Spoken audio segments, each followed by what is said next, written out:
Let me see. So what is this? So this is an L. And there's me, do you know, watching your videos, right? You sit Yeah. there and you think, from my point of view, somebody who's trying to, like, I don't just watch videos to watch the content, I'm seeing what I like of presenting and camera mounts and other things like this. I'd have thought you'd have had some rig that you'd set up, you know? Yeah, you're watching thinking, wow, this guy's really professional, he obviously knows what he's doing, I wonder what setup he uses. And Yeah, now exactly. we can reveal that actually it's a really crap magnetic mount with the phone balancing on an old packet of top trumps. But it works. For the first year of making YouTube videos, I used a sat-nav, an old TomTom sat-nav and Velcro. Because it was the most secure thing that I'd found. Yeah. It just worked. Ladies and gentlemen, welcome to a live video that should have been broadcast live, but it's not broadcast live because my phone's been cut off. Despite the fact that EE said to me on Tuesday that they weren't going to cut my phone off, this is the ongoing battle that I've had with EE about direct debits, and regular viewers of the channel will know that I've been having an ongoing battle with EE about direct debits and bill payment. But anyway, my bill's been cut, my phone's been cut off, which is why we're not broadcasting live. Anyway, introduce yourselves. I'm Chris Earl. Chris Earl, and I'm his younger brother, Andrew. these gents have come to collect the Volvo 850 Estate that Tony Goodman purchased for his channel, but there's a few bits that we want to chat about, isn't there? We want to talk a little bit about the rental market. We want to talk a little bit about taxis. What else is the stuff that we discussed that we were going to talk about? The 20-mile-an-hour speed limit. Oh, that is a scourge on wheels, I've got to be honest. Terrible. Absolutely But most importantly, we found in Chris's car, the other Volvo, a price list for Volvos from 1990. It's a 1994 price list, isn't it? Yeah. So, yeah, let's just show the people, which is pretty cool. So yours is a 20 valve manual Estate and mine is a T5 saloon. So, where are we at? What model is it? Is it the SSE? I don't know, actually. Does it say on the back? It's not a GLE because that would have had leather. I think yours is an SE. Mine's an SE because it says on the back. So that means that so yours is an SE. Okay, so that's 20. Where are you at? Yeah. 20. Oh yeah, with these states. Oh yeah, good look. It's already highlighted in the book. £20,925 for your car, whereas the T5, I think mine is. There's some documents in there. There's some documents. Let's have a look on the V5, see what it says. It's just an A50 turbo auto, so it doesn't actually say. So, because this is a 1994, so this may even have been before they badged it as a T5. It might have just been badged as a turbo, but that puts it at 22,000. So it would have been £2,000 more expensive than yours. Very interesting. Cool. And a lot more car for the extra 2,000 when you think about the difference in figures and torque performance and things, isn't it? Look at that, we've even got the brochure with all the colours. So yours is that one, because again, that is highlighted in the price list, which is really cool. So yours is verdigris metallic, whereas I think mine is just red pearlescent. So there we go, Volvos. I like the golds as well. The gold metallic is a really nice colour. Anyway, that's the colour I used to have, funnily enough. You used to have an 850 as well. So same interior as this with the gold metallic, and it was an eye turner. It was 10 years old at the time. We've all had 850s. Now, Chris, talk to me about taxis. What is going on in the taxi world? While I browse through this 850 brochure, tell the people what on earth is going on in the world of taxis and about your 350,000 mile Octavia, is it something like that? Oh, right, yeah, well, I start off my Octavia. Yeah. So I bought it last year for £15,000. The cost of that was for the plate, because a saloon plate in Swansea is currently valued at £15,000, and that's not including the price of the car. So what does that mean when you say that the saloon plate is valued at £15,000? That's in what you need to have in order to be a taxi? No, that's what you need to not need wheelchair access. So right, okay. Every taxi that you put on in Swansea has to have wheelchair access as a hackney carriage. Right. So to get around that, the grandfather rights plates, which are all saloon cars, are still allowed to operate a normal car, 4 seats with a decent sized boot for luggage, basically. Yeah. So of course those plates then have a premium because there's only a finite amount of them on the road. Yeah. Those are plates registered before a certain date, when they say that anything before that certain date, the plate can move to a different car when you replace the car. Anything registered after that date, it's only on that car, isn't it? Yeah, so basically this plate was actually a London cab that was on the road in 96, 97, 98 when they changed the rules, so it had to be a saloon. So then it was changed to probably a Montego Perkins diesel. And then after that it was changed to a Skoda Octavia, probably a W Reg one, then it was an 05 one, and then it was an 08 one. And that 08 one has been on the road since 08, four owners on the clock. So I do know the 3 previous owners, and it's been clocked. Really? So it's the 309,000 miles I've got on the clock now is probably about 380,000. And and it runs like a watch. Basically check the oil and water every time, and it runs like a watch. So that's a 2008 car. Right. So what are the rules in terms of what you can and can't have as a taxi then? Obviously, so you've got the license plate to have a saloon car, so you don't need to have wheelchair access. Any age limits on what you can have as a taxi? No age limit at the moment. So it's got to have, when you first put it on, it's got to have a full MOT with no advisories. And then you can put it on for the year, and then it's got to pass an MOT and a council test then every year. They did used to do 6 monthly tests before the pandemic, but they stopped, but they're supposed to be bringing them back this year. Right, okay. So and that's if you're lucky enough to have that plate, because there's obviously, if you're getting a new plate now, you have to have a car that's a different, that has to meet certain guidelines with age, doesn't it? How do you mean? Modern plates, you're not allowed a car that's over a certain age. You're not allowed 6 years, is it? 3 years? Used to be 6 years. They've changed it to 5 years, but they haven't implemented it yet. Right. So if I wanted to become a taxi driver in Swansea, then what would I need to do? I need to get the plate. First of all, you need to get your badge, and then if you want to be a Hackney driver, you have to have a wheelchair accessible car to be able to get it plated. And because basically the saloon plates are like rock and horse poo, they don't come up for sale very often, because they're all the older fellas that have been driving them for years have sold them, and a lot of foreigners are buying the ones that do come up for sale. Like when I bought mine, I had about 10 different people wanting to buy it off me straight away. For 15 grand? 15 grand. Yeah, and then that allows you to be a taxi in a saloon car. Well, I'm actually got my taxi license as well, you see? But I don't own my own car, so from my point of view, what you have to do, you do your advanced police check, your advanced medical, all these other tests, then you've got to do your test, and it's about £300 in total outlay originally. Plus then you've got to give half of whatever you earn away before fuel, which can be quite restricting. So the taxi the actual framework to be a taxi driver in Swansea is quite strict. But then you've got Newport drivers coming down from Uber, which are not subject to the same taxiing laws, and everyone's booking on an app, and it changes the game completely. Because whereas I'm lose half my wages before fuel, they're supplemented by their wages, and it's a completely different payment structure. But again, they don't have to meet the same protocols as a licensed taxi driver, which is absolutely crazy, isn't it?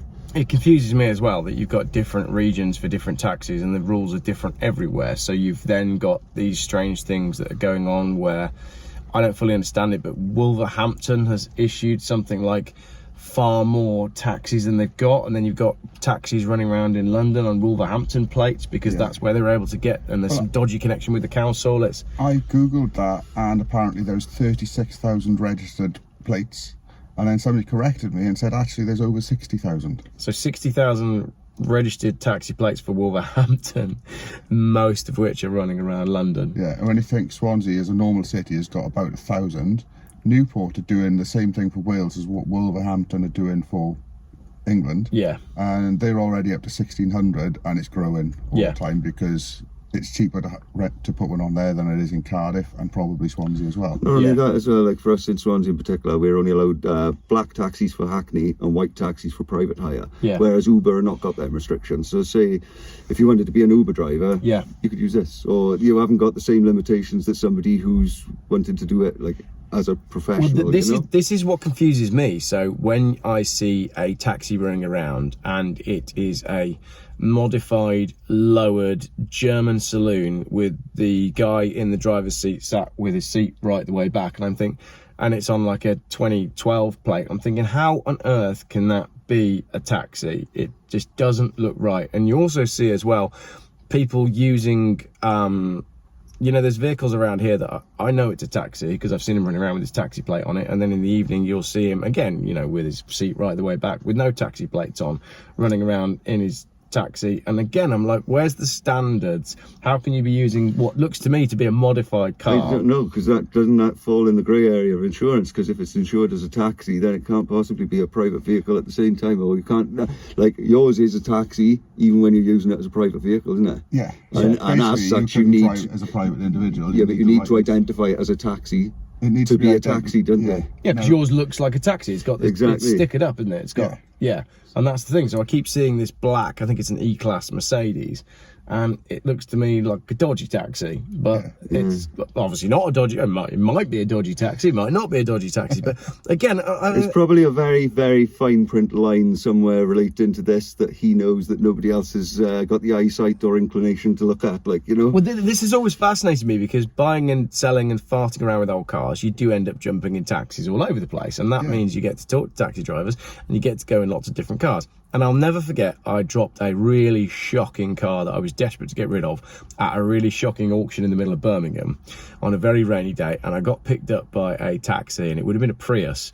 But I got in this car and I was like, how has this thing got an MOT? The windscreen was smashed, and I could see that the driver was fighting to keep it going in a straight line. And it was old as well. And I was just like, how does this work? How is it possible that this is allowed? How can the standards I gotta be so honest, poor? I've had taxis that are, what was that? I don't know, it's about 3 years old, right? And the way some of these big taxi companies will purchase their cars, obviously they're either subject to finance, or they've been they need to be taken off the road and moved. So what they'll do is they'll strip them down to parts and put them on other, especially back in the day when there was a lot of Skodas. So they'd strip them down to the frame.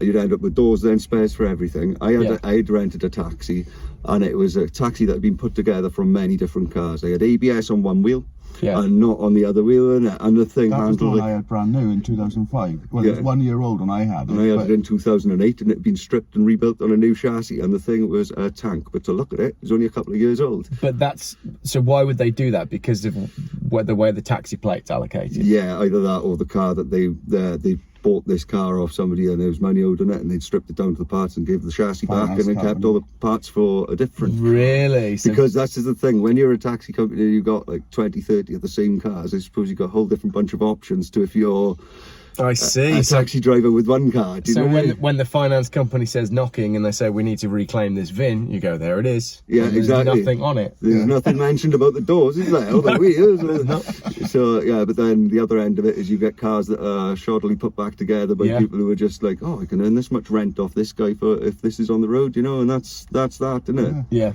So how's the taxi trade changed over the last few years then? So if I give my my onlooker's perspective, I feel like a lot of taxis were sold after COVID, and a lot of people that were looking to get, this is from speaking to taxi drivers, a lot of people that were looking to get out of the taxi trade used COVID as a way to get out and then never came back. So I found it very hard getting taxis anywhere post-COVID. So how I do you think boys that's a feel about lot to do with the fact, obviously, fuel's gone up, living costs have gone up, maintenance costs on your car have gone up and everything, and that's directly handed to you as a driver. So you don't get any relief from your office, who you're paying for the car. Yeah. Like, they might put the price of the rent of the taxi up or not, it doesn't matter, but fundamentally everything else, like the fuel costs and everything, they go up. So they own the taxi, you rent the taxi from them, but you have to pay the maintenance? No, not the maintenance, the fuel, obviously. And if, say, I'm here now, I get a job that's a mile down the road, and that's £3 or £4 fare, and then a mile down the road and I got to drive back here. So it's not just getting there without the passenger, it's getting back to a useful area as well. Yeah.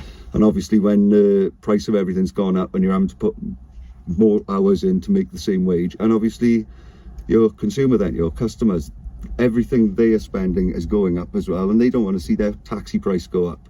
This was a big thing. And then when they do go up, even if it's incremental and it doesn't cover your fuel, your extra fuel, your workload will drop because people just go to another taxi company. You finish just You know? before the rates went up as well. I've actually stopped taxi driving now on this exact basis. I was putting in 15 hours a day sometimes just to try and earn enough to feed my kids. Yeah. You know, and you're going home at the end of the day and you're like, I've been in here 15 hours, I've got £100 to my name. Like I could go work at McDonald's and be better off than this. And it's not just, all right, I love driving, I'm a petrol head, but when you're a taxi driver, you're talking liability, and not just vehicle liability. You're subject to risk from injury from it at any given moment. You've got to be aware, you've got to be alert, and it's I nearly got high taken risk out for by a little lorry pay. yesterday. Yeah. It's high risk for little pay, isn't it? Yeah. Because not only that, as a taxi driver, your other insurance goes up because you're a professional driver. So your car insurance, the second you say you're a taxi Of driver, course. that goes That's up. a good thing to mention, my insurance on the Volvo. Yeah, so Chris has just had, well, he's in the process of having this 850 saloon from me.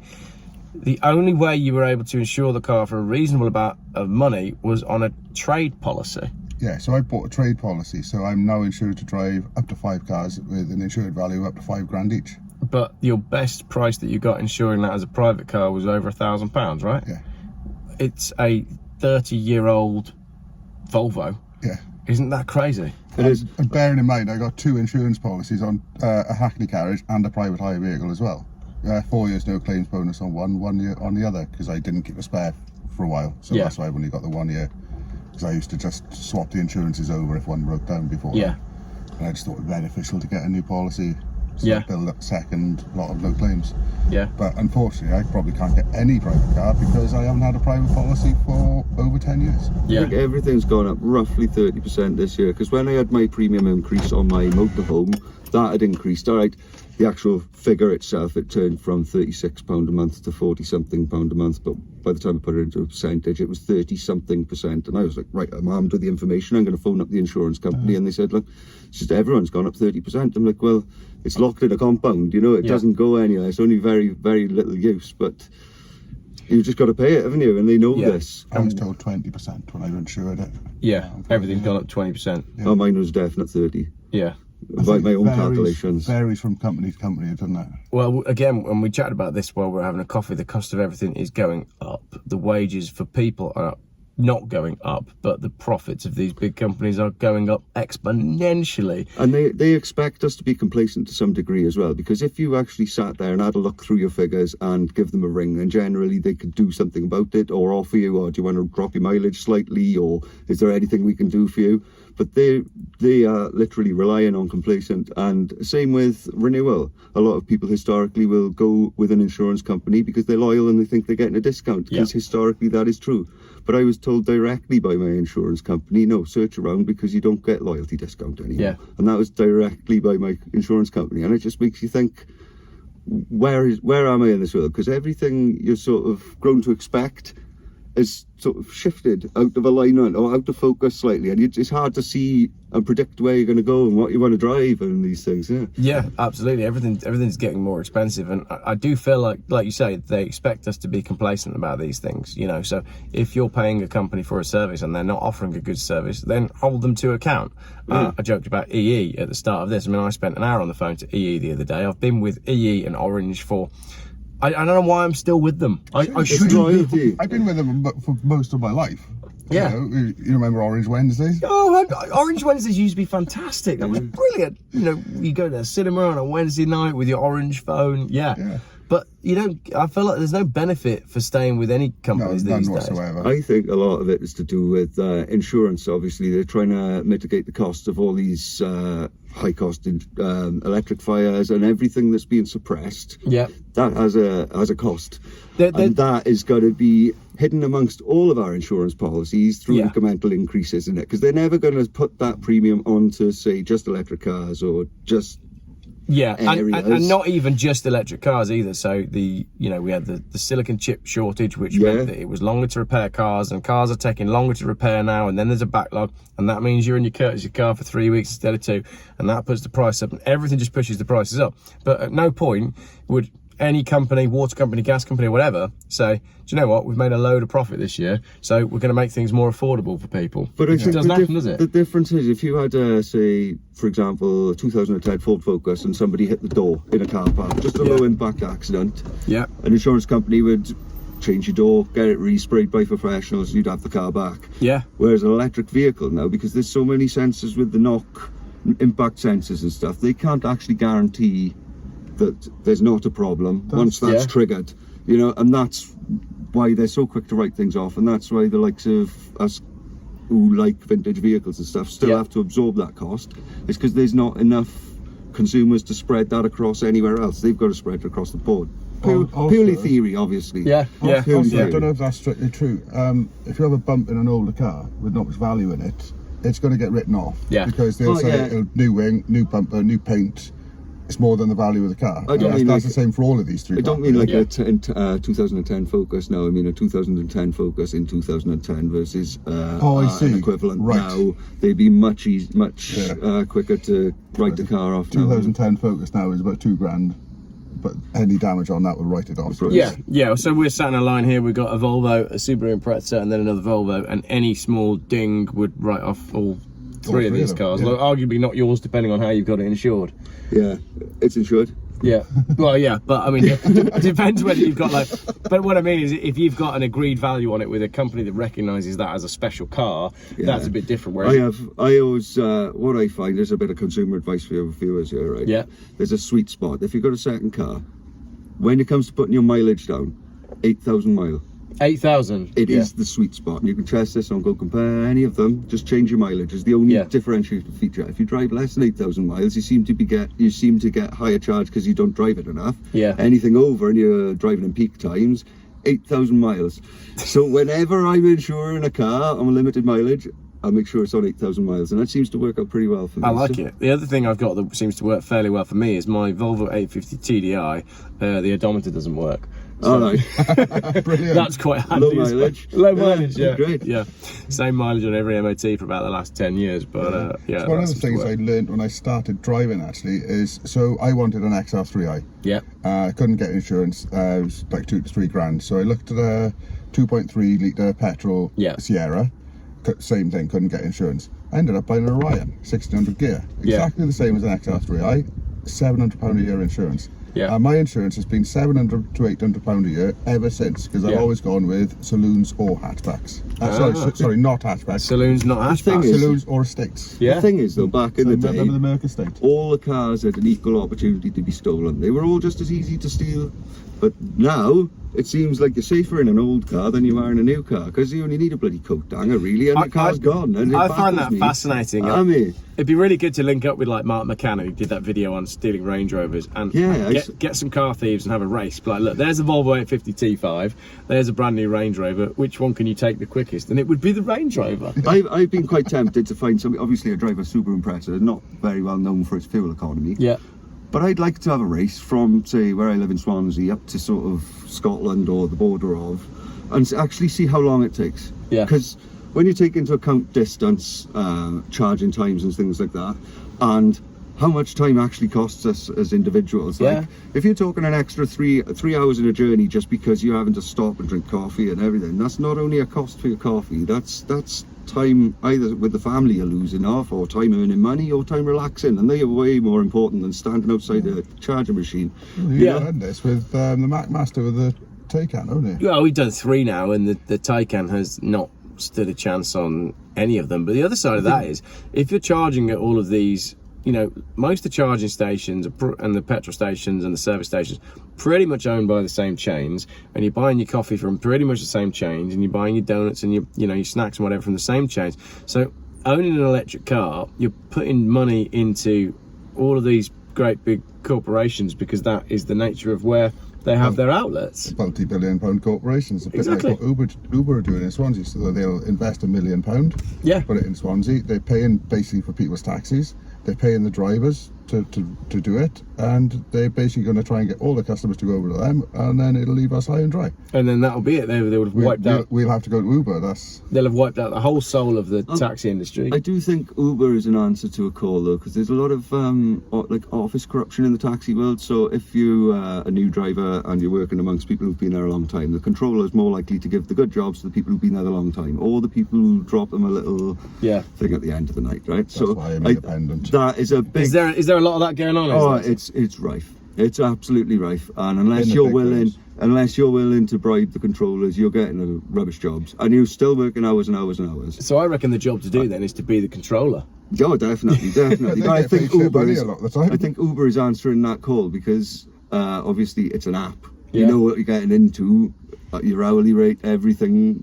There's no real corruption that you can see because it's digital, or even if there is corruption, you can't see it. There's the human element that's been removed. You know. So the Uber drivers aren't paid by the job then, they're just paid an hourly rate? I think No, they are paid by the job. They are paid by the But job. they have a fluctuating rate, don't they? So It's a if it's fluctuating busy, they rate. get paid more, and if it's quiet, and there's more taxis on, you get paid less, which is Whereas we get in my car, it'll cost you the same whether it's busy or whether it's quiet. Yeah.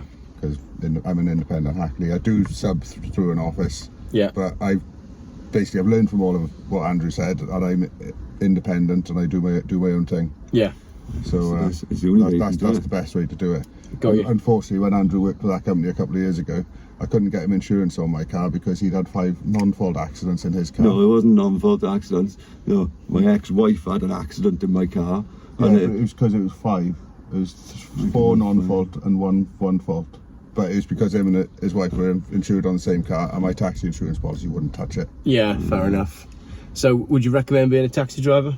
no. Not now. I've been doing it 21 years, so I'm a legacy taxi driver. I'll Yeah, probably and it's- always be doing it. Yeah, but I suppose the best analogy is it's a bit like being in a sandwich, because on one side you've got like the cost of fuel and travelling and all these other expenses, and then on the other side you've got to pay for your office, and in the middle, like an accordion, is your wages, and they're purely dependent on how far that controller is sending you in between jobs and Yeah. how much the petrol price is on that day. Because if it was it a year or two ago, it went up like 10 pence in one day at one point, Yeah. didn't it? And it was like, I can't afford this. I think, and it's just getting to a point now. That's an insurance claim, isn't it? Volvo 850 door going into the side of a restored Impreza. It's in the process. I've done a lot to it. I've done the timing belt, the brakes, all the service. I've just got a little bit of welding to do, and then I'll be jumping onto the Talbot then. So Yeah. there'll be some video series coming on about them. But Yeah. So that is taxi driving in Wales then. Seems like you've got plenty of challenges as an It is, industry. yeah. But taxi drivers are important. I've said this before in videos. They're important for communities. There's a lot of people that rely on taxi I services. think anybody who works in the public needs to be treated with a bit of respect from the authorities down, because as a taxi driver, you're not just representing your firm, you're actually accredited and representing your council of your area as well. So the worse they treat you, the less likely you are to represent your local area in a good, positive light. Because we all be in the taxis, and you get some taxis and the driver moans and moans and moans. It's not an enjoyable thing, and you're paying somebody for that experience. Do you know what I mean? So it gets handed down to the consumer in the end, Yeah. through attitude and mood, and then it just takes away the whole sort of experience, doesn't it? Yeah. That's why you don't do it anymore, I guess, because I still do it, and I love picking up people from the train station, you know, and Well, the some people of my aspect's favourite not so bad. customers are people like Tony. Yeah. Because, you know, you pick them up, they used to use trade plates to get about on the hitch-in, Yeah. but now they've got to catch a train, they get in a taxi, we have a great conversation with them. They're often going to pick up a milk float to go up country, so you get insight on what the new cars are coming out by them. We get a lot of them coming into Swansea because we've got a lot of dealerships going on. Yeah. Yeah. So you know, it is still a good job. You can make a living doing it. Yeah. But you know, there's always challenges every year. There's new challenges coming in. You don't know what the challenges are going to be. You know, 18 months time, it might be a completely different story with the Uber thing taking off. Yeah. Exactly. But, So last one then, I had an email. I don't think it was you guys that emailed actually. Someone emailed me about a taxi. He was driving along late at night in Wales, and there was a car with no lights on stranded at the side of the road. So he pulled over to see if he could help, and it was an electric taxi. And the taxi driver said to him, "Would you mind taking my customer to his destination because his car had run out of charge?" So electric taxis, is that a yes or a no? no. That's a big no. It just doesn't seem to make sense on any I level. don't does see it? how you could viably do it, because you know, you're up and down, you start, stop, you're up and How down many miles hills, you're in reverse, there's lots Yeah. of little intricacies with taxi drive. It's not like you're jumping on one road and you're staying there, you're in and out little coves, you're turning around in car parks, all of that stuff. I'm sure it would just kill. Let's not mention as well, I drove a Honda ENY1, right? Brand new, from the showroom. It was in the winter, so it was given to me with, I think it was 92% charge.